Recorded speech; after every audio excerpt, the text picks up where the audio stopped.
Assalamualaikum kawan-kawan. Pada kesempatan kali ini kita akan membuktikan lagi apakah benar Al-Quran adalah sungguh wahyu dari Allah.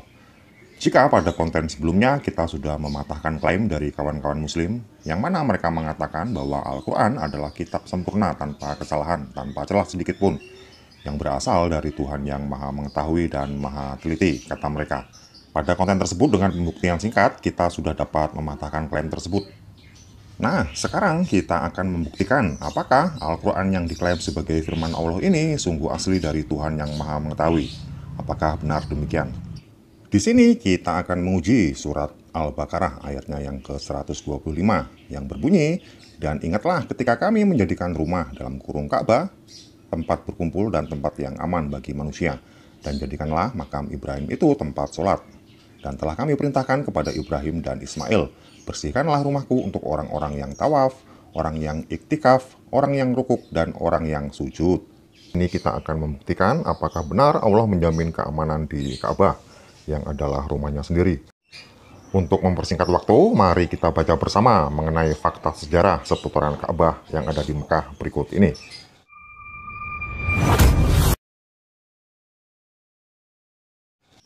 Yang pertama, pada tahun 930 dikatakan kelompok Karamitah mencuri Hajar Aswad yang dipimpin oleh Abu Tahir Al-Karamiti.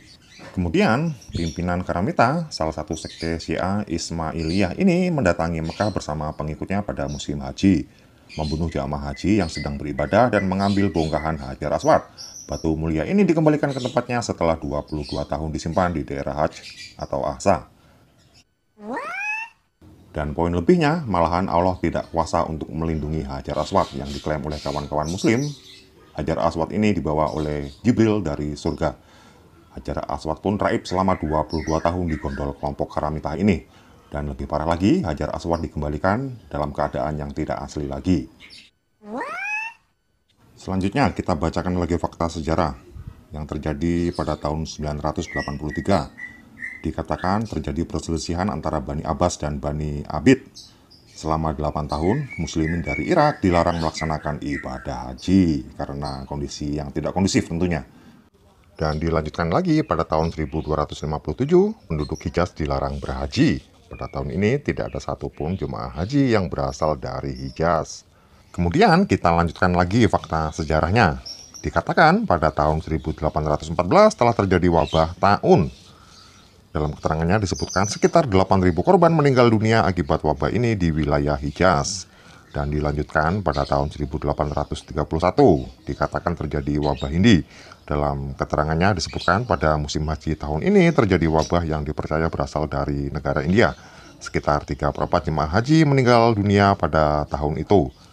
Dapat kita lihat lagi, ternyata Allah tidak kuasa untuk melindungi para hambanya yang ada di rumahnya. Terus lanjut lagi, makin kesini tahunnya. Tepatnya pada tahun 1837 terjadi epidemi. Dikatakan tidak ada ibadah haji di tahun ini hingga 3 tahun berikutnya disebabkan sebuah epidemi atau wabah.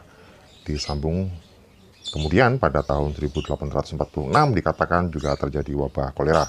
Dijelaskan pada tahun ini menyebar wabah kolera dan berimbas pada jemaah haji hingga ibadah ini ditiadakan dan berulang pada tahun 1850 Masehi, 1865, dan 1883 Masehi.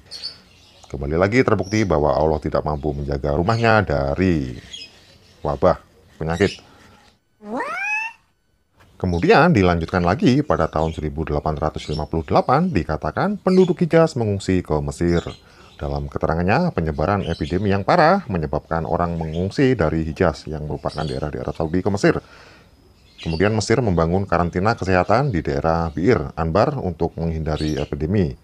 Dan dilanjutkan lagi pada tahun 1864 ada 1.000 jamaah haji yang meninggal per hari.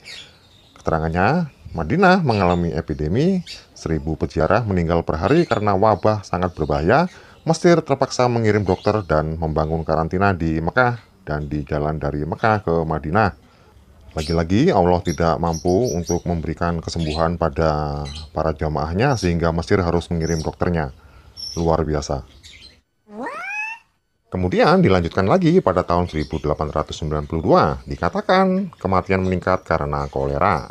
Pada keterangannya, wabah kolera terjadi bertepatan dengan musim haji, di mana kondisi bertambah parah setiap harinya sehingga mayat-mayat menumpuk. Kematian meningkat di Arafat dan mencapai klimaksnya di Mina.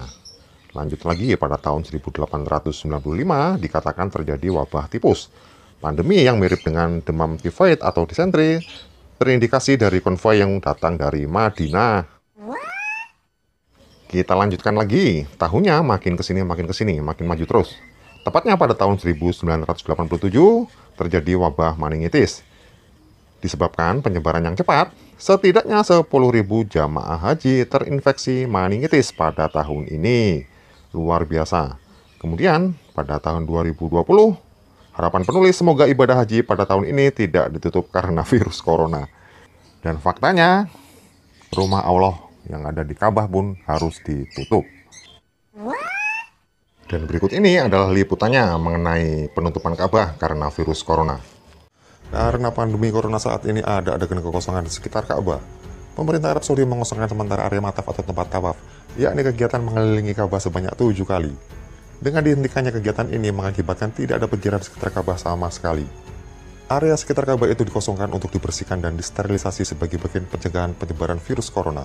Upaya pembersihan juga untuk memastikan keselamatan bagi para jamaah. Selain itu, area massa lainnya yakni area sa'i antara Safa dan Marwah dan akses untuk mengambil air zam-zam juga ditutup sementara. Adapun ibadah hanya bisa dilakukan di dalam Masjidil Haram. Kebijakan ini berlaku selama masa penghentian sementara umroh bagi jemaah dari luar negeri maupun domestik. Sedangkan di Madinah, pemerintah Saudi juga menutup area Raudah di Masjid Nabawi. Di samping Raudah terdapat lokasi makam Muhammad dan dua sahabatnya yakni Abu Bakar Siddiq serta Umar bin Khattab. Hal ini menimbulkan pertanyaan yang cukup mendalam tentang Allah dan Islam. Dan satu lagi, saya akan menambahkan ayat tentang jaminan dari Allah mengenai keamanan di rumahnya yang adalah Ka'bah di Mekah. Dapat kita baca lagi dalilnya di dalam surat Al-Baqarah ayat 126 dikatakan, dan ingatlah ketika Ibrahim berdoa, ya Tuhanku, jadikanlah negeri Mekah ini negeri yang aman dan berilah rezeki berupa buah-buahan kepada penduduknya, dan seterusnya. Dan tafsir Al-Jalalain pun menguatkan ayat ini dengan menjelaskan sebagai berikut. Dan ketika Abraham berkata, Tuhanku jadikanlah tempat ini tempat yang aman, tempat di mana ada keselamatan, dan Allah mengabulkan permintaannya dengan menjadikan rumahnya sebagai tempat yang aman, di mana tidak ada darah manusia ditumpahkan, tidak ada ketidakadilan yang dilakukan. Nah, kesimpulan yang dapat kita ambil dari kutipan Al-Quran surat Al-Baqarah ayat 125 dan 126. Dari kutipan tersebut terbukti bahwa ayat-ayat tersebut adalah bohong. Karena dari beberapa fakta sejarah yang telah kita lihat dan kita baca bersama, tentunya kita sudah dapat mengetahui bahwa Al-Quran hanyalah sebuah buku yang titik. Silahkan kalian isi sendiri titik-titiknya. Assalamualaikum. Tafsir Al-Jalalain menguatkan ayat ini dengan mengatakan, dan ketika Abraham berkata, Tuhanku jadikanlah tempat ini tempat yang aman, tempat di mana ada keselamatan. Dan Allah mengabulkan permintaannya, menjadikan rumahnya tempat perlindungan yang aman di mana tidak ada darah manusia ditumpahkan, tidak ada ketidakadilan yang dilakukan, sebuah tempat yang tidak pernah sepi di salah satu bagiannya.